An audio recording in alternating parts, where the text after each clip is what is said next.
Hello, everybody, and welcome back to IntyCenter for our last whip around FODEUSS before the All-Star break, which is a great time to remind you not only that we should not forget about the time that ICE executed a couple of Americans because they felt like they could and were proven right to act as judge, jury, and executioner, but also a reminder that Tom has promised us his F Chris Hoiles, a parody of F Kevin Durant rap that we still don't have. So call your congressman, stay strong, remind Tom he owes us a rap.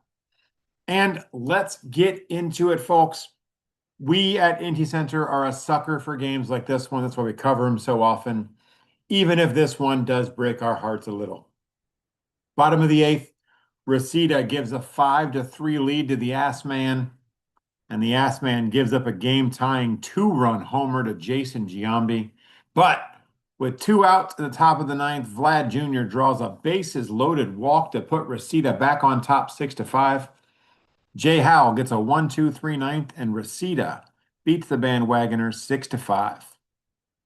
The bats were on fire for Birmingham. So was the Beebs, and honestly, they only needed one or the other, but they got both.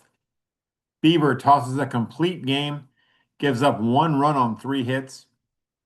Ross Barnes hits a two-run homer in the first to provide more than enough offense. The Barons do get four hits from John McGraw, three hits from King Kelly, and they demolish the Surfers 10-1.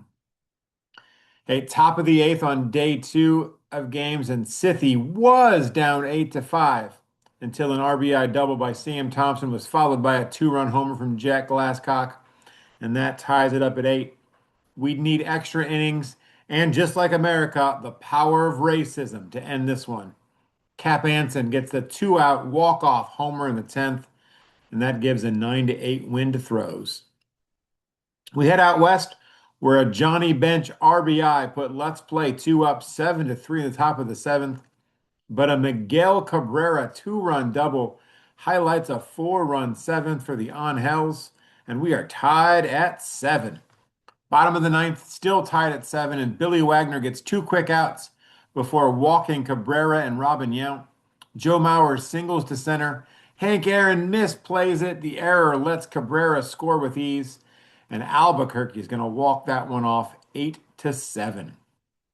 Now, look, we could have recapped all three of the first three games from Surfers versus Barons, but we here at IntyCenter do try to spread the love.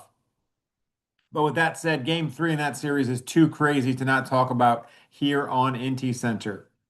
A Ted Williams solo homer in the top of the first is answered by a Jim Thome three-run bomb in the bottom of the first. The Surfers get a two-run homer from Corey Seager, a solo shot from the Tominator. They build a 9-1 lead. It's not over yet, folks. The Barons come storming back with a six-run sixth that closes the score to within 9-7. A Ted Williams triple and ground out from Fred Dunlap makes it 9-8, but the Barons still trail heading into the ninth. A pinch hit, two out, grand slam homer from Mike Donlin changed that and puts the visitors on top 12-9. But folks, we ain't done yet. Because the Surfers, they got an RBI ground out from Luis Gonzalez and an RBI single from, it's not the playoffs, but he is playoff Bryce Harper. Then a walk drawn by Ken Caminiti that's going to put the tying run on second, the winning run at first, and at the plate is Brian McCann.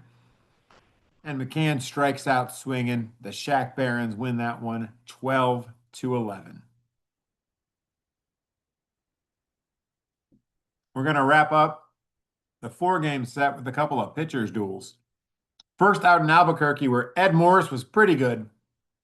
Complete game, gives up 3 runs on 5 hits, but he learns that sometimes pretty good ain't good enough. That's because Roger Clemens was locked in. The Rocket scatters 5 hits as he tosses a shutout, striking out 7. A Hack Wilson solo homer in the 4th gets the scoring going, and Let's Play 2 wins it 3-0. Then at the Polo Grounds, where Pedro Martinez faced his former teammates, though we'll all tell you, Pedro was a pilot, not a state-of-mounder. Martinez, he was good. 2 runs allowed on just 3 hits. Carl Hubble was better. 1 run allowed on 7 hits. Nobody used on the bullpen on either side, and a two-run homer from Willie Mays. That's the difference. New York State of Mound takes down Amazings 2-1.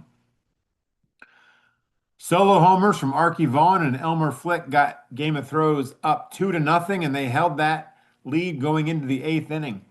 But an RBI double from Jim Thome, followed by a two-run double from Ronald Acuna Jr., made it 3-2 with the Surfers. Jake Peavy comes on in the ninth with a runner on first. He gets a fly out and a GIDP. Surfers win that one 3-2. Well, I don't know how many years of the Toad there are, but I do know that we are once again living in one. Ramsey tossed a four-hit shutout. He's this time relegates Fernando Valenzuela to a loss, despite Fernando Mania running wild to the tune of one run on two hits. A seventh inning homer from Josh Gibson is the only run of the game. The Gales take the series opener 1-0. Now, after their series opener was rained out, the Bandwagoners and the Enhancers played 21 innings of baseball on July 6th. Yogi Berra, he hit a solo homer in the eighth to tie the opener at 4. We stay tied at 4 until Joe Gordon gets a walk-off single off Noodles Hahn in the 12th. That's a 5-4 win for Performance Enhancers. Nightcap, not nearly as dramatic. Lou Gehrig with a two-run homer in the first. The Bandwagoners never look back. Charles Karsten Sabathia gives up one run on 6 hits over 8 2/3 innings.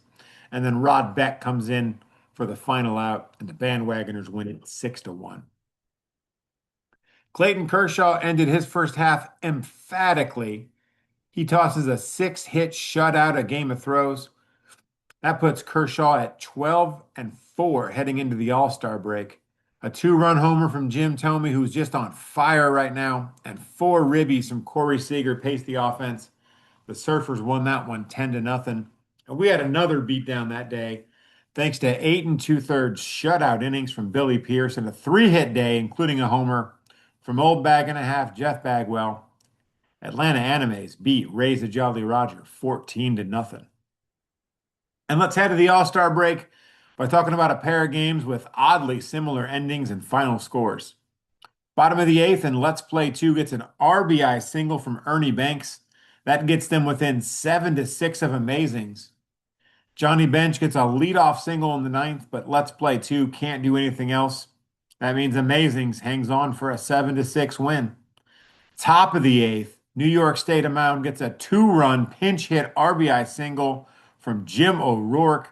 That gets them to within 7-6 of Albuquerque All-Seeing Angels of Hernandez. But Dennis Eckersley sends the State of Mound down in order in the ninth, and Albuquerque heads into the All-Star break hanging on for a 7-6 win. That's going to do it for us on IntyCenter. We'll see you next time, not for Whip Around FODEUSS, but for the Midsummer Classic, the All-Star game. Stay strong out there, everybody.